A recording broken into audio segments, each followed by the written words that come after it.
What a day it is. It is so nice out. Welcome back. I'm going to try and keep the next like 2 or 3 videos short, sweet, to the point.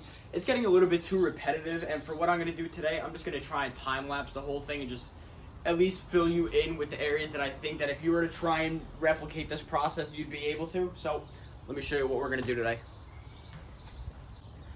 All right, so what do we have left to do? So we have the inside of the fender on the door side, which is 2 bolts here, which, by the way, this is going to be such a little brat to try and get out. The screw broke on me when I was working on it. So that's what I'm going to have to deal with now. I'm going to have to drill through that and then just try and tap it out. But we just have the inside of this, which I'm going to just time-lapse the whole process and try and make it short and sweet. Again, if there is something that I feel is really important, then I'm just going to fill you in and just either explain why I did it or explain how to do it. But all right, let's do it.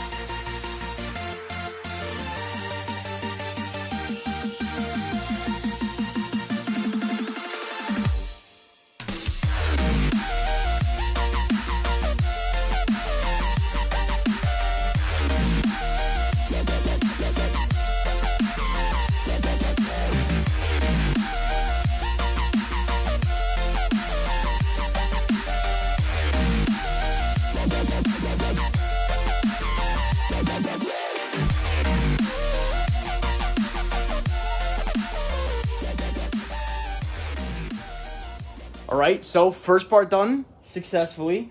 Everything formed in the way I wanted it to, the way it's supposed to. This is obviously just like the catch, basically, so whatever's left can just sink down to the bottom, and it makes a real nice even line going across. Same thing with the top. You saw that I also cut it kind of in the same shape as the pieces just to give myself a much easier time later on and an easier time forming it into all the little jams. But so in the back here, these little ribs, these are just structural ribs that they put in there for support.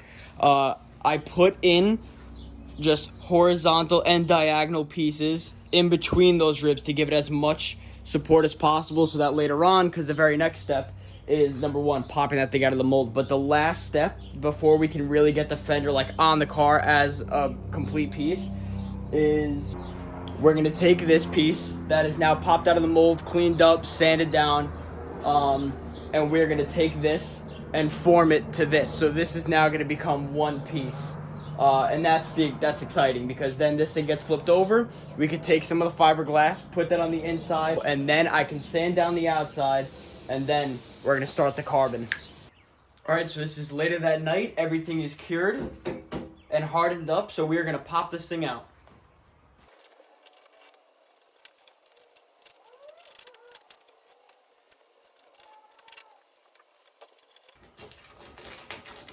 Wow, that just happened a lot easier.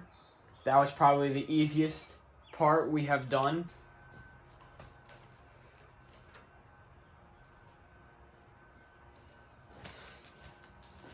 Come on, you rat bastard.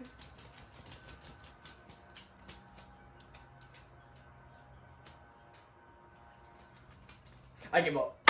Done. All right. So let's show you what it looks like.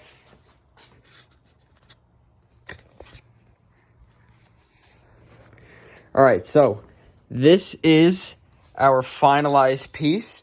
Now, as you can see how nice and clean this edge is, and if you look close, you can see how there's a little bit of that resin that dripped down. Now, that's where I had the tape, and that's exactly what I want to see, because that is a nice high buildup, so it's strong, and hopefully, when I go to put it on for in here, so see how this obviously...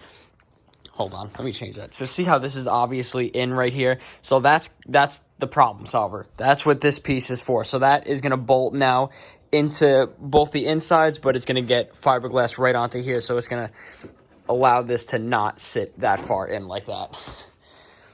All right, I hope you guys enjoyed today's video. This was a much quicker video than I usually do because I wanted to make sure I can cut out some of the repetition that was going on. So if you guys like this, please let me know. Also, if you have any questions on how I did something or there was something in one of the previous videos that you didn't understand, please leave it down in the comments and I'll be sure to take care of it. But I hope you guys enjoyed and I'll see you in the next one.